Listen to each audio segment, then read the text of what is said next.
નમસ્કાર મિત્રો, વિડીયોમાં આપનું સ્વાગત છે।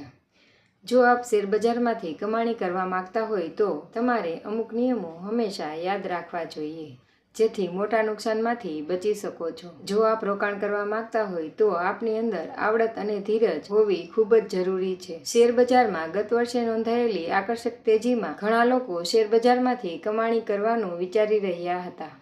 શેરબજારમાં લોકો મોટા ભાગે પૈસા કમાવાની હોડમાં નિયમો અને જોખમો ભૂલી જાય છે, કાં તો જાણતા હોવા છતાં અવગણના કરી દે છે અને જો ભારે નુકસાની જાય તો ફરિયાદ કરતા હોય છે। વાત કડવી છે પણ સત્ય છે કે શેરબજારમાં 90% રિટેલ રોકાણકારો પૈસા કમાઈ શકતા નથી। જોકે 10% લોકો સફળતા મેળવે છે, જેની પાછળનું કારણ નિયમોનું અનુસરણ છે। સૌપ્રથમ તો શેરબજારમાં રોકાણ કર્યા પહેલા એ જાણવું જોઈએ કે શેરબજાર કઈ રીતે કામ કરે છે, શેરબજારમાંથી લોકો કેવી રીતે કમાય છે।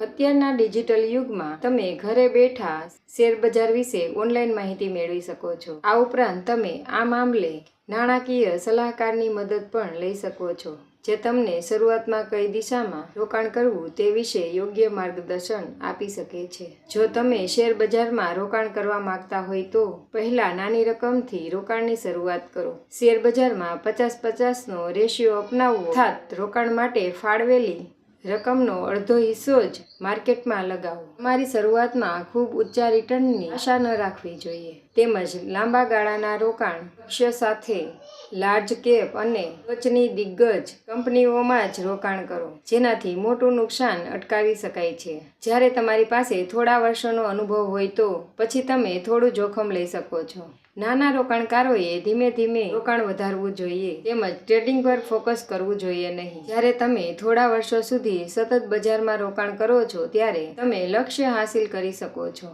જે લોકો લાંબા સમય સુધી રોકાણ કરે છે તેમને વધારે ફાયદો થતો જોવા મળે છે। રિટેલ રોકાણકારો ઘણીવાર સસ્તા શેરો પર ધ્યાન કેન્દ્રિત કરે છે। તેઓ બિનજરૂરી રીતે 10-15ની કિંમતના શેરો ખરીદે છે, જેમાં રિટર્ન તો દૂર પણ મૂડી ગુમાવવાનો પણ વારો આવી શકે છે। જેથી હંમેશા કંપનીની વૃદ્ધિને ધ્યાનમાં રાખીને સ્ટોક પસંદ કરવો જોઈએ। માત્ર એવી જ કંપનીમાં રોકાણ કરવું જોઈએ જેનો બિઝનેસ સારો હોય અને તે બિઝનેસનું સંચાલન સારું હોય। તેમજ જ્યારે પણ શેરબજારમાં ઘટાડો થાય છે ત્યારે ગભરાવવું જોઈએ નહીં। મોટાભાગના રિટેલ રોકાણકારો જ્યાં સુધી કમાય છે ત્યાં સુધી રોકાણ કરે છે, પરંતુ જેમ જેમ બજાર નીચે જાય છે તેમ તેમ તેઓ રોકાણ ઘટાડી દે છે, તેમજ પોતાના રોકાણ પર વધુ નુકસાનના ભયે સસ્તામાં ખાલી કરી દેતા હોય છે। અહીં તેમને 50-50નો રેશિયો કામ લાગશે।